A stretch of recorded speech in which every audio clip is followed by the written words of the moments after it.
Then I have to hit live in a couple places, and then we are good to go. Just have to make sure I see it.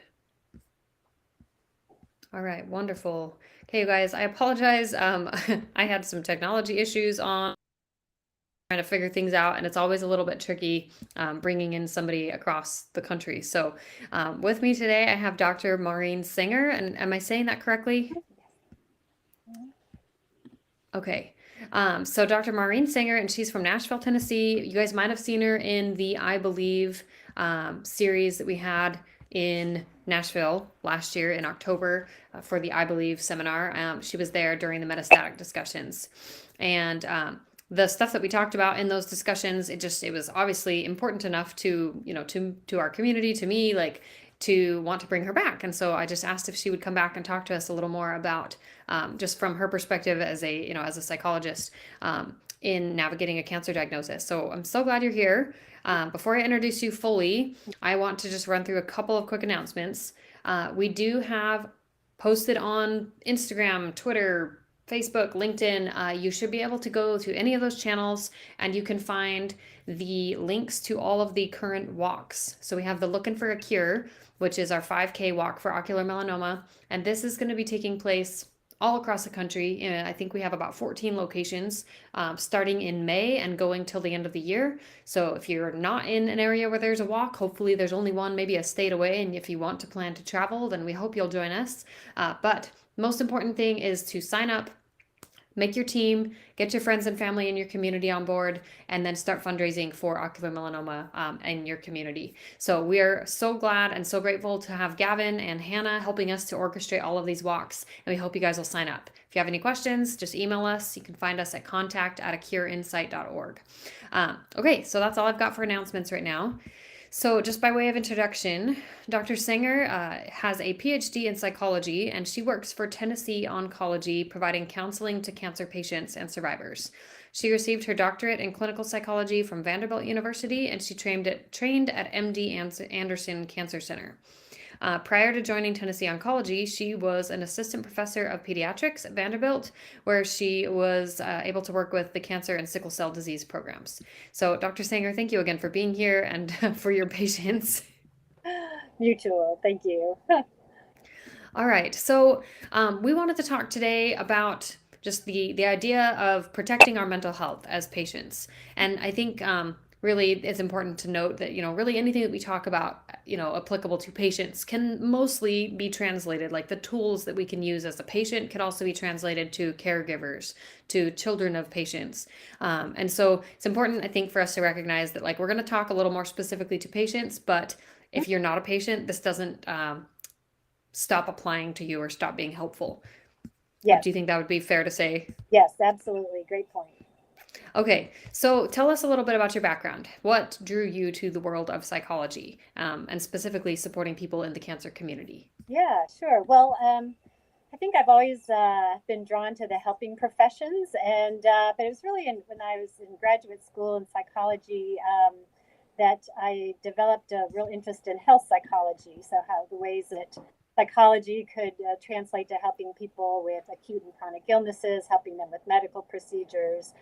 And at the time I was in graduate school, which was several years ago now, the field of health psychology was kind of an emerging specialty, and so that's what I kind of focused on. And I had the privilege of doing some training at MD Anderson Cancer Center, and it was really there where I developed a steep interest in and compassion for people going through cancer and their families, and that interest has kind of stayed all these years. I've done some other work in health psychology, but over the last several years have come back to helping people with cancer, and it's been incredibly rewarding and something that I find inspiring as well. I think I learn as much oftentimes from the people I talk to as hopefully they learn from me.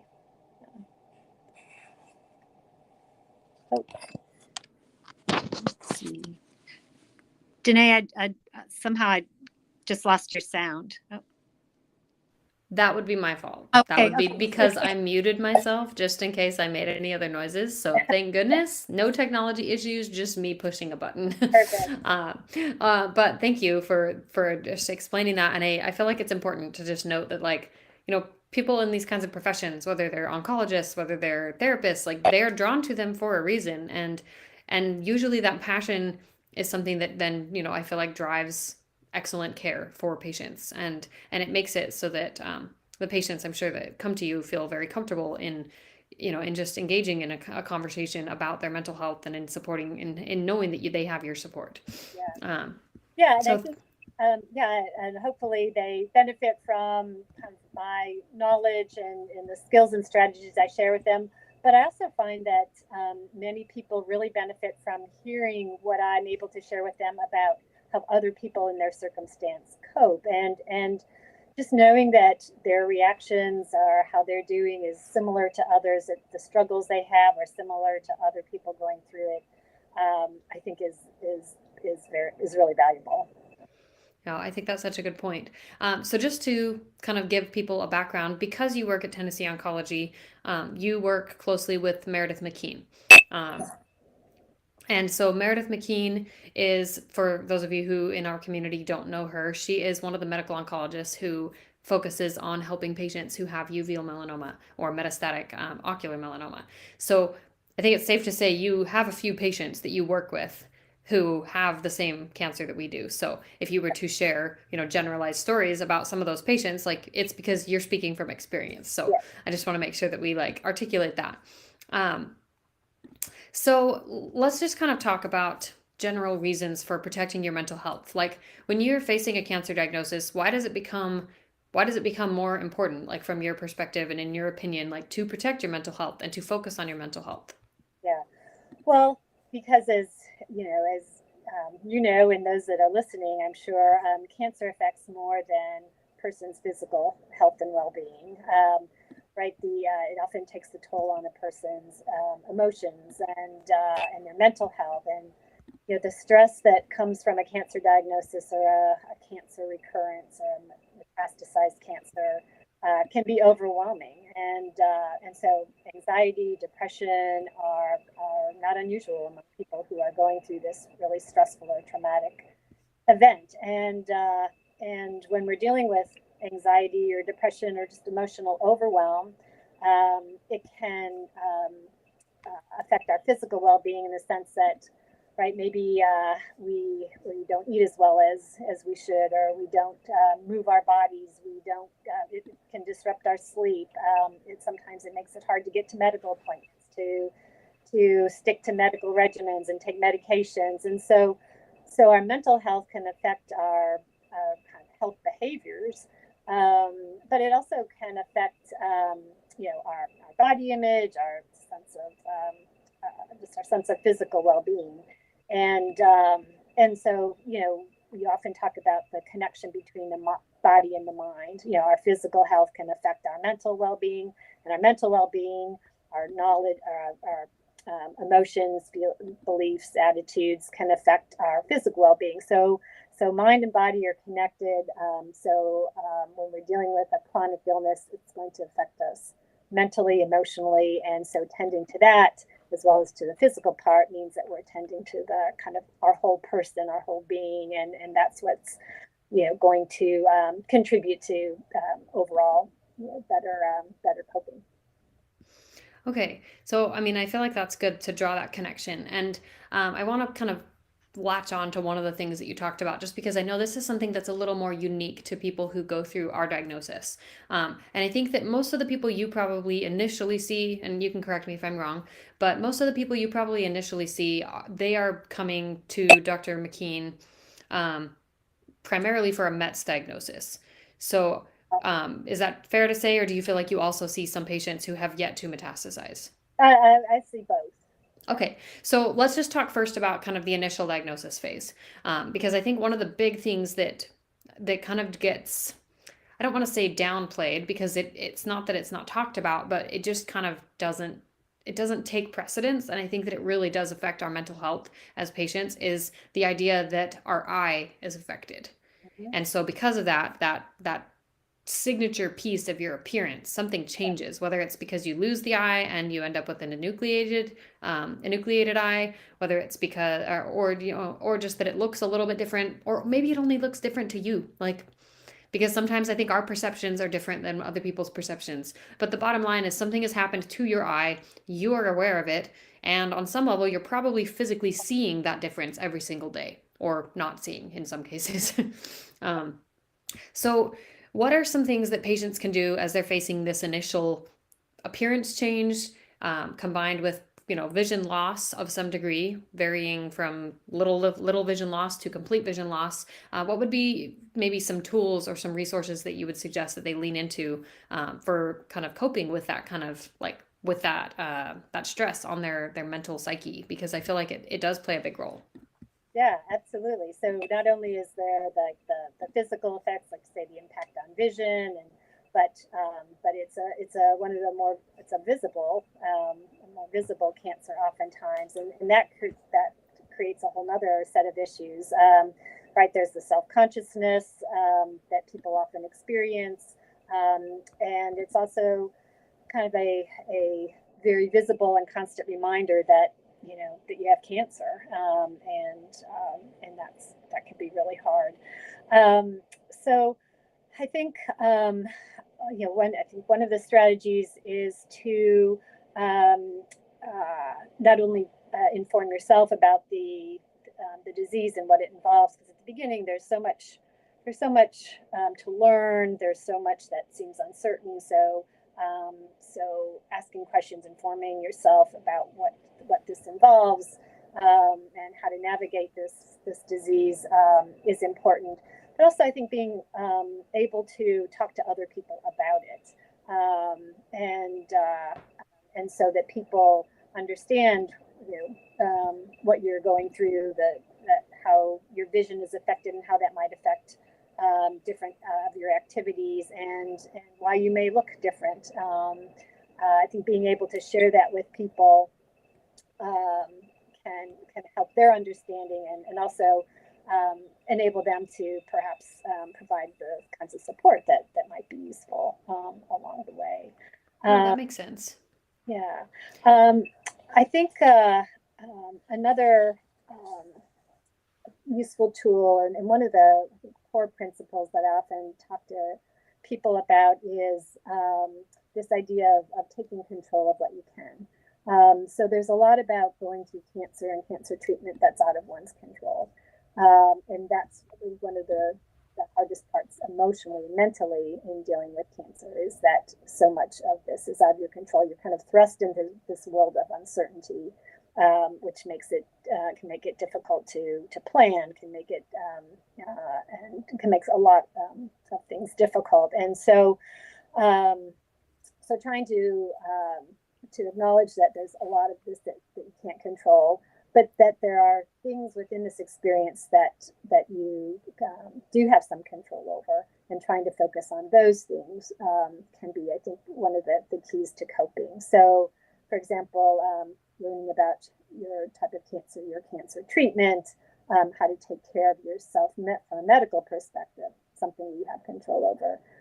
Taking care of your body, nourishing it, getting decent rest, moving your body, and exercising as you can,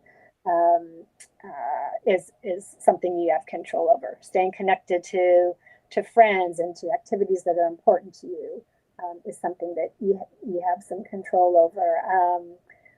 Sometimes establishing routines, when lots of things are uncertain in our lives, creating routines and sticking to routines can provide some structure and predictability in life, and that can help balance that living with uncertainty. Setting goals. People with cancer, I think the task is to find ways to live well with this really difficult disease. Setting short-term goals, scheduling things to look forward to. Those are some of the things that you have control over, and that are useful to focus on, and can help with coping. No, I love that. And I like, I feel like we talk about it. We talk about it every single time that we talk about mental health. And it's just that, again, like you said, that idea of like we control what we can when everything is out of control, as Olaf from Frozen Yeah. so eloquently stated it. Um, but I think it's interesting, like as you're going through some of these examples. I mean, I can recognize them now, like in hindsight, as things that are, things that I would seek to control as a patient. Mm. But to hear it like listed out, I feel like that helps on some level. Just recognizing that there are like it can be really really easy, and I'm sure you know this, that our brains are wired to go to the negative, and That's, so that's just part of survival. Like that's just how they work. yep. They're going to be aware of the threats, and they're going to be aware of the potential things that could go wrong. But if we can kind of shift that focus, not that it makes those things go away, it doesn't make the fact that you have a tumor in your eye and you lost your vision, it doesn't make it go away. It doesn't make scanxiety or the scans looming 6 months, a year from now, 3 months from now. It doesn't make them disappear or make the information in them any less scary or daunting. But to then find the things that you can shift your focus to that are controllable, like learning what you can, Mhm. doing the things you love, um, taking care of your body in the ways that feel good and authentic to you.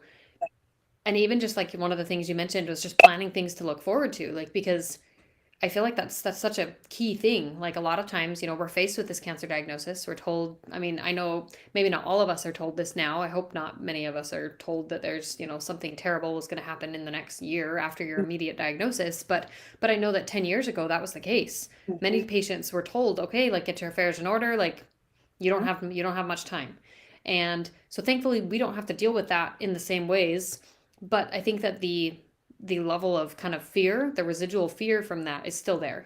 And it still very much feels like that. And so to then kind of shift back the focus from, okay, what is going to be happening in 10 years from now?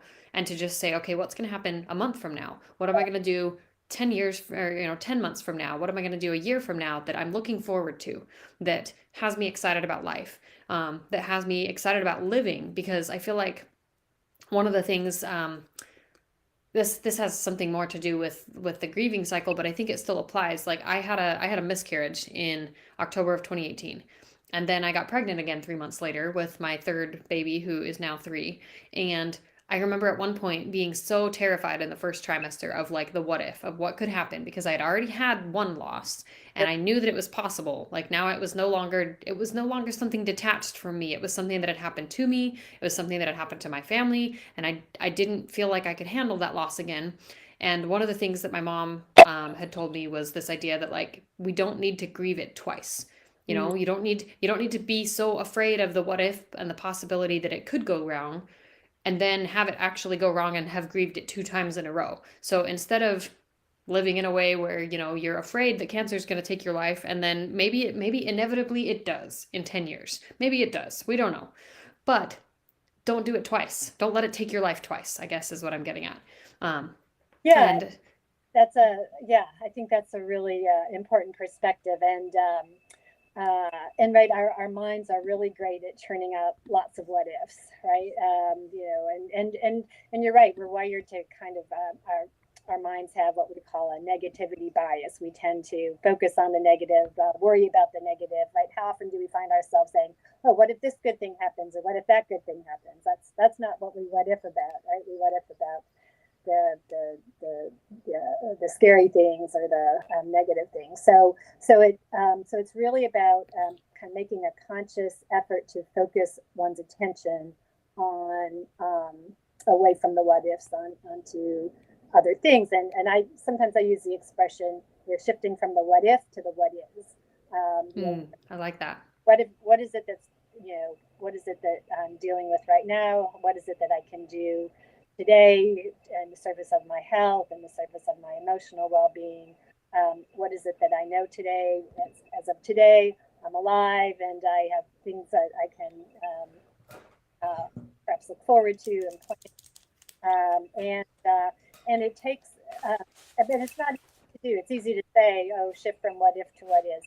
In reality, that's a difficult thing to do, and it takes a kind of conscious effort and decision to focus the attention on the present, which is another, I think, really important coping tool, which is trying to live in the present. And again, a lot of people hear that phrase, and it's Easier said than done sometimes, for sure.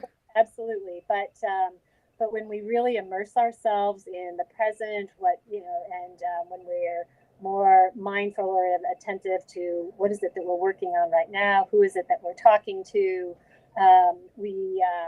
it really does enrich our lives in ways that can be very useful. Um, and you brought up the example of or talked about planning, right? Having things to look forward to. We said a little bit about that, and I just wanted to emphasize that because many of the people I talk to when they're going through cancer treatment and they're living with such uncertainty is, they have this sense of, well, I don't want to I don't want to jinx myself. Like this idea of somehow if I plan something and maybe that's kind of asking for trouble, or so we can develop these kind of Irrational fears. irrational fears, kind of magical thinking about Yeah. No, that. I can recognize that pattern in myself. Like, but what I can say is that, like, initially when I was diagnosed, at least for me, it was during COVID. So there was a lot of kind of like less that I could plan to do outside of my own sphere, right? I couldn't really plan a vacation. I couldn't take my kids to to somewhere like Disneyland or something like that. I couldn't think of something kind of grandiose, and not that it has to be that. You can have little things to look forward to. It can absolutely just be looking forward to a glass of wine at the end of the day on the scans. Yeah. like whatever it is, it does not have to be big, but those were kind of the things that my brain would go to and go, okay, but if you plan this, then like, is that, again, like you said, like, is that asking for something to go wrong? Is that asking for something? And I was fortunate enough to have an ocular oncologist who, at the time that I was ready to like drop the plans of the fun that we had planned as a family and just focus on my treatment. She said, no, no, no, you're gonna go have fun. We'll take care of this when you get back. We can't get it together faster anyway because I was going to have brachytherapy, and so it's like we have a timeline here. We're gonna do it, but you're gonna still go have fun with your family. And that was, I feel like that was such a gift for me as a patient to have my doctor tell me to focus on that, because then it was then something that became not easier, but it just became a little bit more ingrained in me to practice, because it was something that I had done from the get-go, from diagnosis, was plan something to look forward to, even if there's hard stuff, even if there's difficult news that happens. So sometimes I find myself doing it almost by accident, but like just planning a trip, planning something that I'm excited about, planning to do something different or unique. But I can say that the more times I do it, the quieter that voice gets. That voice that is, well, what if something bad happens? Mm-hmm. The more times that I just plan the fun thing, whatever it is, big or small, the less that voice has a say, Yeah. if that makes sense. Yeah, absolutely. And I think that's a great point. And also, seems like it's likely that those things will actually happen, and you'll enjoy yourselves. Yeah, exactly. And sure, there might be times when you plan something and right, and something unexpected happens. And so I think this idea of sometimes of planning something but holding it lightly. In other words, recognize that yeah, many things in life can happen unexpectedly, and that can disrupt plans. But I think better to plan, hold it lightly, knowing that it might have to change. But I think that's a healthier approach than right than saying I'm not going to plan anything, so I won't be disappointed. Yeah, exactly. Again, it's just really about finding ways to live well with cancer, with the emphasis on live, right? Hmm. And doing those, continuing to connect to things that are important and meaningful to you. Yeah, no, I think that makes all the difference for sure. Um, so let's talk a little bit. Like, I know we've talked mostly about initial diagnosis, but let's just kind of address the idea that, okay, say you're doing these things, right? You're trying to focus on living in the present. You're doing the things that you feel, good about as far as taking good care of yourself. You're finding things to look forward to. Maybe you've implemented some of these strategies, and then you get thrown the curveball of there's something on your scans. Mhm. Um, what happens like for us psychologically, like what happens in our brain that causes us to, because I know from my experience what happened for me is it was like boom, like I have nothing, I don't know what to do. Like it was like an instant of, and it didn't last forever, but like it was this moment of feeling like, oh my gosh, I'm floundering, I'm drowning, I'm helpless, and I have no control over anything. And it kind of took some reeling myself back in over time. And just to really, I mean, for me at least, I had to sit with the panic for a while, and that was a few days to a week sometimes. Each time I would get kind of a new influx of information. Um, but what happens like in our brains that causes that, like that causes that response? Yeah, well, I think it's essentially that kind of fight or flight response. So when we're confronted with a threat or a challenge, something that feels like dangerous to us, and a diagnosis of cancer or cancer recurrence is certainly one of those things. We, our brains go into fight or what we call fight or flight mode, and there's actually three. There's fight, flight, or freeze. Hmm. So sometimes right, we get angry and upset, or we get tearful and withdrawn, or sometimes we just feel paralyzed in the wake of this threat now, which is the cancer recurrence or metastases. And um, so I think initially it's about managing those emotions and giving yourself a chance to do that. And we as humans don't like to are not very good at sitting with difficult emotions, right? When we feel upset, when we feel down, when we feel particularly when we feel anxious and scared and fearful. It's our tendency to want to avoid those emotions, to Yeah, distract. well, they're uncomfortable, like you They're said, like they physically become uncomfortable in our bodies. absolutely, and it's not to say that distraction and sometimes, and we all do that, and we all need to do that sometimes. But there is value in naming those emotions. I'm feeling really scared right now, or gosh, I'm so sad, or to notice the emotions, to name them, and to sit with them for a bit, and then find ways to comfort yourself in that. So there's going to be a lot of emotions that come up around whether it's an initial diagnosis or recurrence or metastasis situation, and naming the emotions and is a way of coping.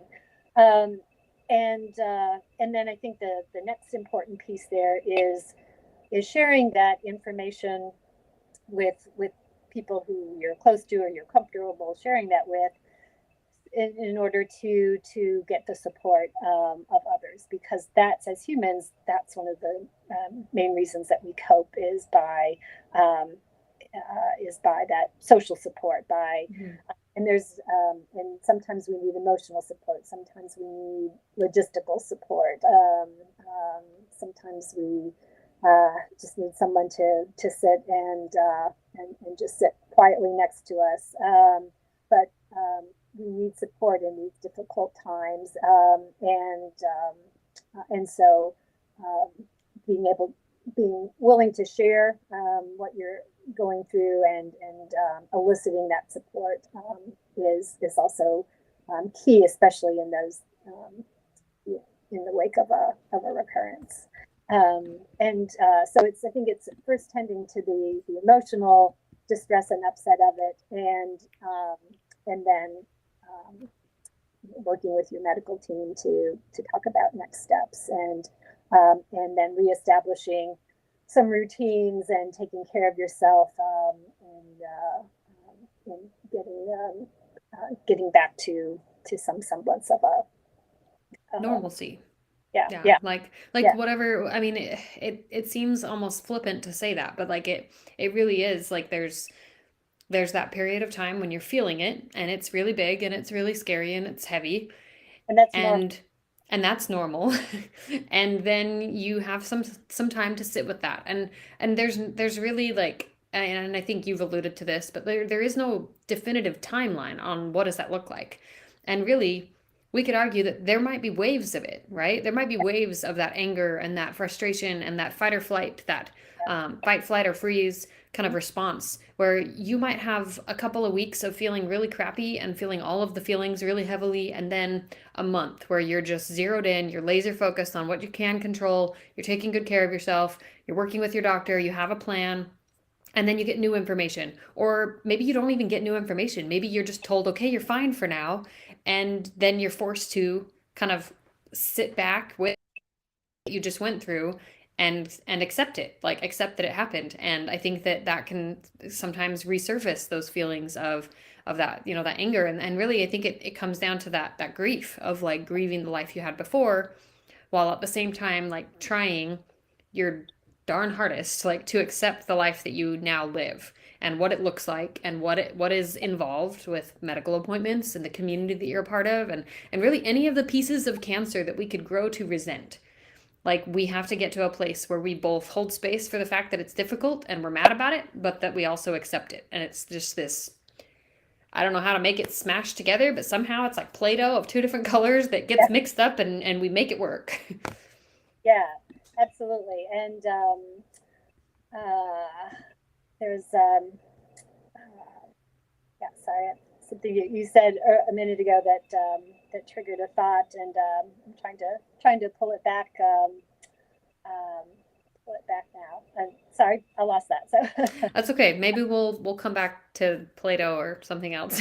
yeah, Um, so okay, we're dealing with these difficult emotions. I love that you talked about just making space for those difficult emotions, and then also, you know, kind of recognizing that the tools that you may have implemented initially, like at initial diagnosis, those now come back into play, yeah, right? They cycle back, and it's kind of like the toolbox tools that we have in it can now be, you know, the hammer was used on this piece of wood and now we're going to use it on this piece of wood. Like we have the tools, we're using those tools in practice, and now we've had this reeling experience where something changed or something was scarier again, and we now have to put them back into practice again. Um, yeah. So it's really this it's continual experience of adapting, and yeah, that's a good word for it. something else comes along, and it's how do I adapt to this? And I did just think of what I was going to say a minute ago when you were talking about grief, and it is very much like a grief process, and as it comes in waves and comes and goes, and the thing about grief is that it's not something that we really ever get over.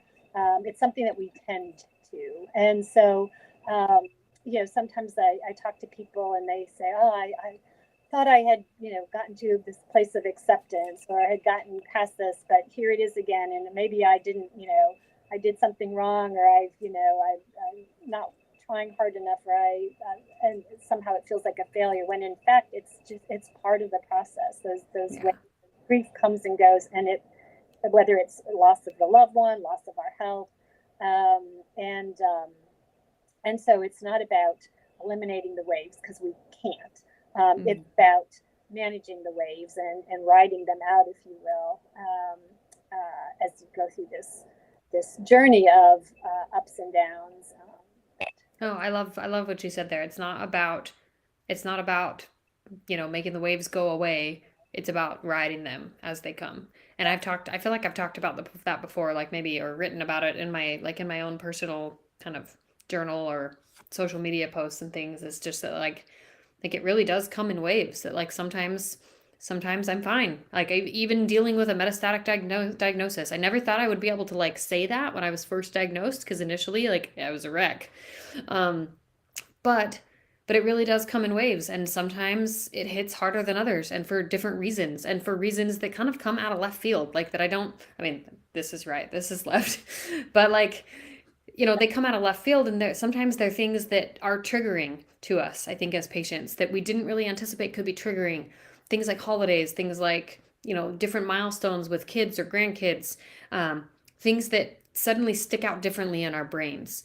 So can we just talk briefly about some of those kinds of milestones, and like kind of just getting to a point where we can just be aware that they're there and that we're going to be confronted with those kind of triggers. What are maybe like can you think of maybe a specific coping strategy that you suggest to patients for dealing with those triggers when they arise?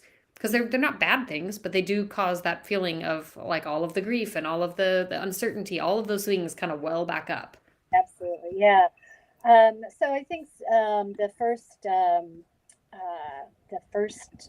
thing to note is that right that at those milestone events, that those feelings of grief or sadness or worry or fear are normal and natural. And I think when you're aware of that and can anticipate that, then there it makes it perhaps a bit easier to cope with, and it doesn't take one by such surprise when it happens. And again, I think making space to acknowledge or name, feel those emotions when they come up, Yeah. is part of the coping as well. So Um, can I just ask a question? When you say making space for emotions, what would be some tools, some strategies, some kind of ways that like tangible ways that like somebody can make space for emotions? We yeah, talked about naming them, so like we could verbally come out and say, I'm feeling upset, I'm feeling sad, I'm feeling grief. yeah, But what are some other kind of tools that people could use? I guess I'm just thinking like I don't know, and I know like one that comes to mind for me at least is holding space for my feelings. Like if I don't have time because I'm a mom of three, I have a job, I have like lots of things going on. Sometimes I don't have time to just wallow in everything all the time. right, But if I don't allow space for it at all and I push it down, then it comes out in other ways. I get angry, I get irritable. Those kinds of things. Kind of there's this balance. But one of the things that I have taken to doing is just trying to allow 3 to 5 minutes a day when I'm in a really heavy emotional place that I will just sit with and feel and cry and think about all the what ifs and all the negative things. And I'll put a timer on my watch and I'll set a timer for 5 minutes. And then when the timer's done, then I'm like, okay, and then I center myself and I move on and I like just let it go. Um, but that's just one strategy, I guess. So can yeah. you maybe name another two? Yeah,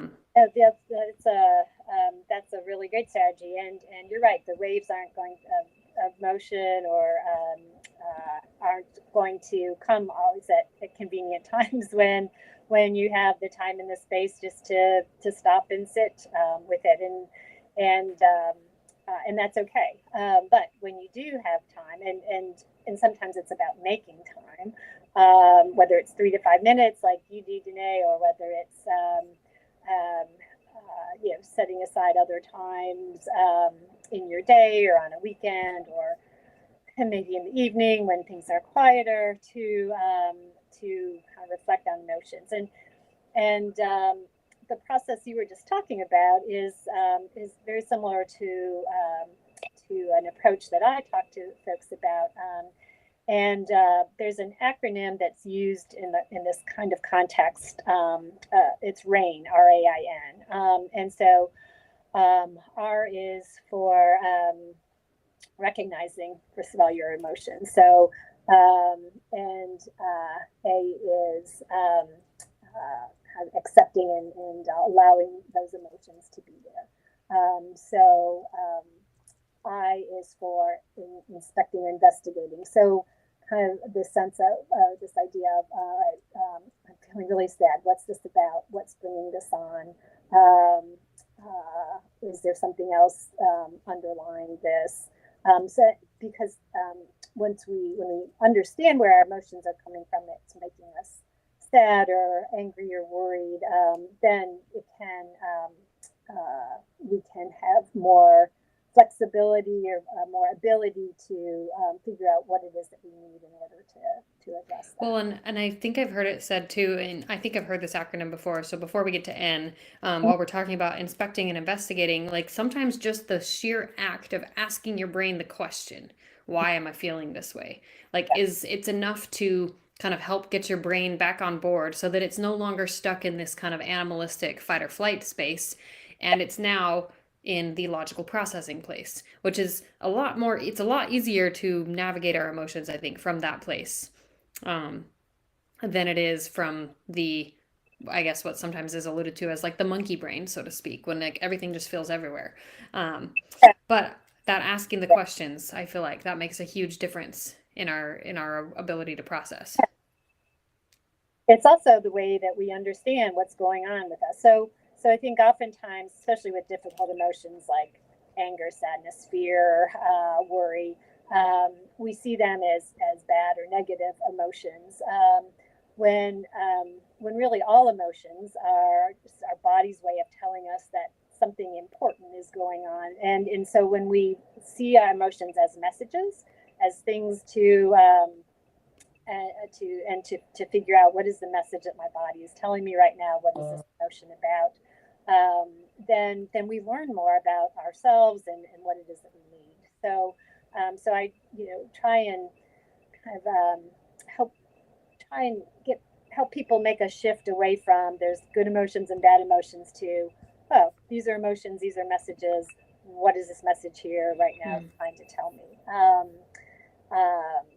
and so yeah, so that investigating what is this emotion about, what's going on right now, you're right, is a way of, I use the words kind of connecting our emotional brains with our thinking brains, Mm-hmm. you're right, it does kind of shift the emotional tone then of what you're experiencing. And then the N refers to kind of nurturing or this idea of I'm feeling this difficult emotion or this emotion right now. What is it that I need? What is it that I need right now to take care of myself? And maybe that's, I need to go do something to take my mind off. It might mean I need to, ask my partner for a hug. It may mean I need to go do something that is soothing to myself, whether that's listening to something that's soothing, feeling doing an activity that nurtures our soothes ourselves. Mm. No, I love that.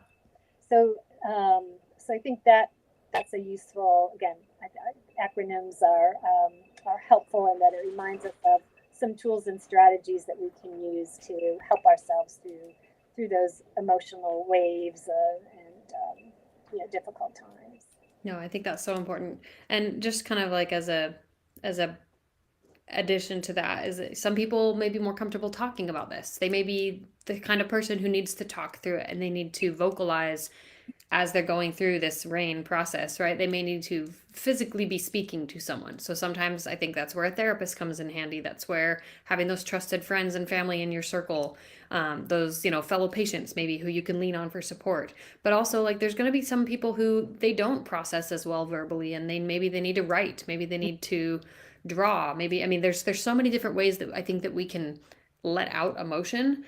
Some people I know they exercise, they run, and they run harder and faster when they're mad and sad than they do when they're, just neutral. um, so just recognizing that like there's no set way, like no perfect way to like process your emotions, like just figure out what do you need and be willing to question it and sit with it and try it. And if it doesn't feel right and if it doesn't feel like it's helpful, then like that's when you adjust, that's when you try something different. That's when maybe you try a support group for the Zoom groups that we have on Tuesday nights for the Akira site. Maybe you try meeting in person with somebody who also is going through cancer of any kind or this cancer specifically, like and just I feel like kind of the overarching message that I hope that we can convey from this is that it's figure outable, right? That we can get through it, we can ask questions, we can adjust, we can try new things. Does it always solve the end game? Does it provide a cure and make it so that we never have to deal with this ever again? Not really, but it at least makes it manageable. And I think that if we can approach this kind of idea of protecting our mental health and just navigating this diagnosis, if we can approach it from that perspective that it is figure outable, even if it's just a tiny piece at a time, then it just takes away so much of the power that the fear can have on us, I think. Yes, yes. And it just gives us back that kind of sense of ownership and control, which we talked about at the beginning is so important. Yeah, and I think along with that is comes hope, right? When things are when we have the capacity to use tools to manage the ups and downs, to deal with difficult things. I think it creates some hope, and hope throughout the cancer journey shifts as well, right? Maybe, sometimes there's hope for cure, sometimes there's hope for long remission, sometimes there's hope for good quality of life.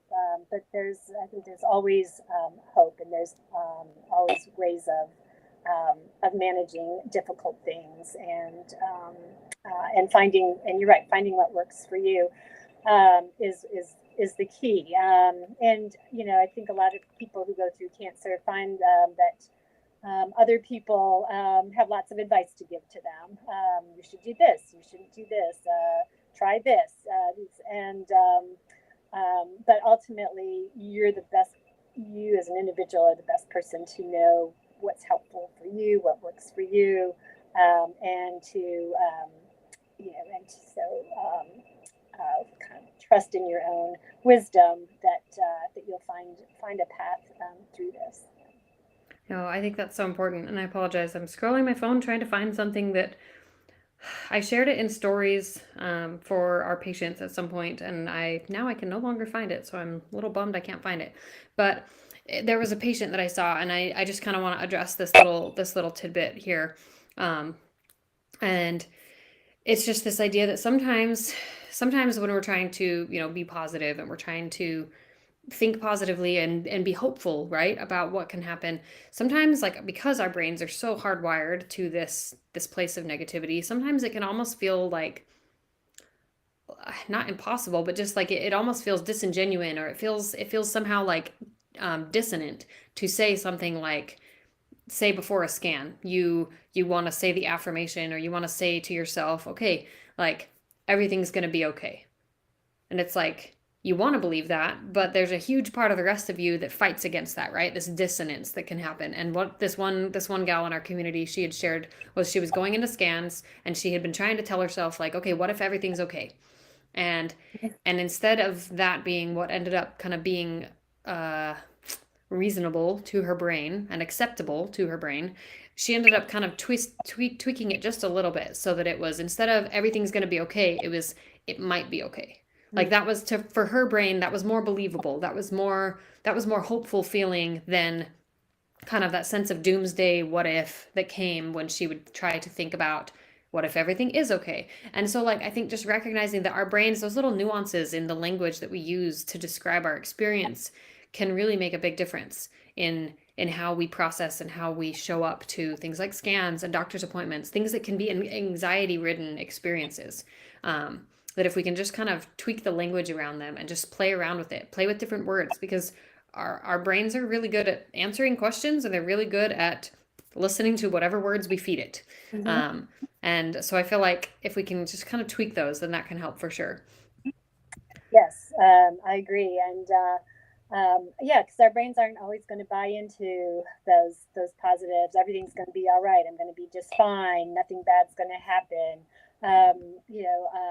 If those things seem a bit uh, unreasonable, overly optimistic, our brains aren't going to buy into them, and so Mm-hmm. going to be perhaps particularly helpful to us. But so it's maybe not.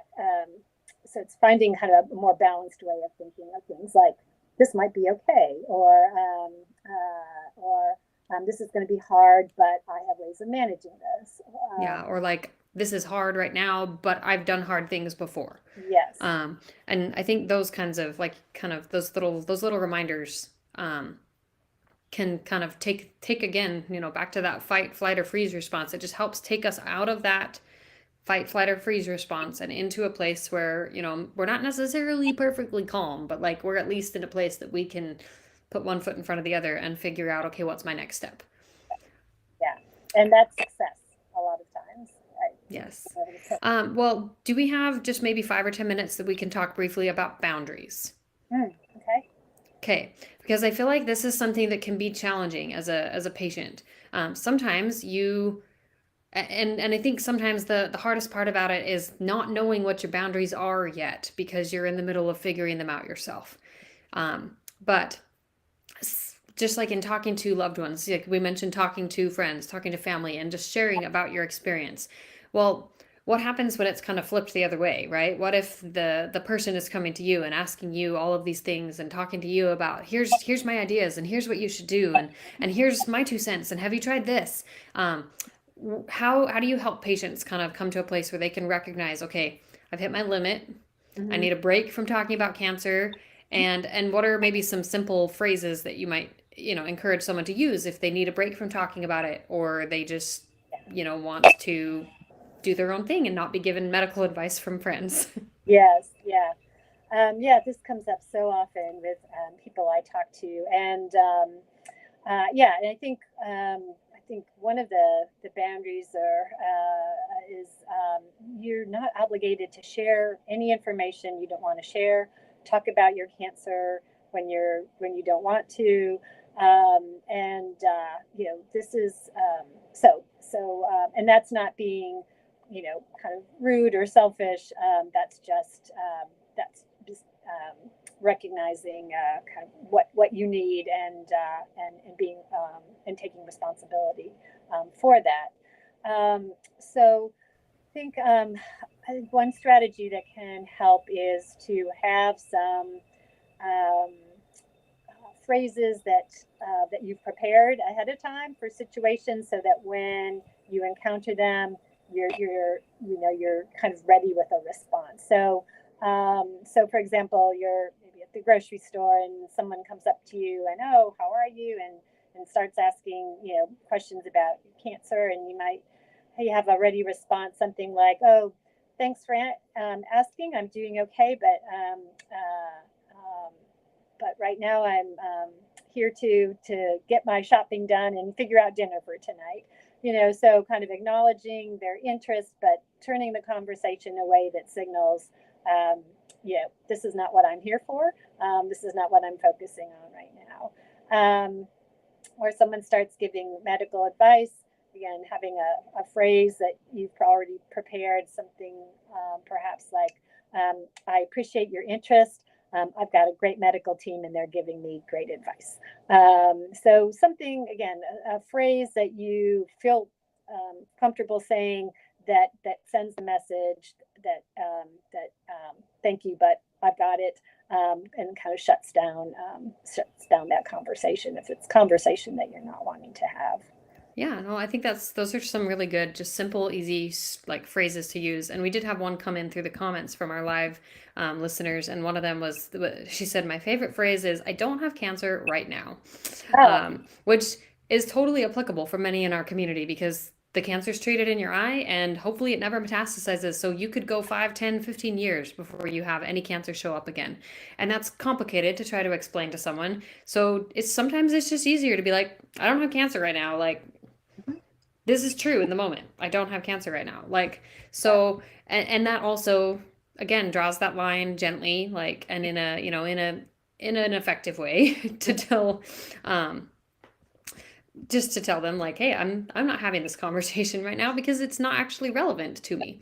Yes. But I think just having, like you said, those prepared responses and just recognizing the times that it does come up and that it causes maybe some dissonance or some frustration in a relationship, and then to investigate, go back to rain, like go back to those investigational feelings of like, okay, why am I feeling so frustrated at this person for talking to me in this way?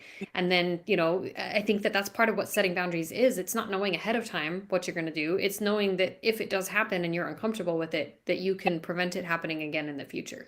That's what setting the boundary is. So I just wanted to make sure that we briefly address that.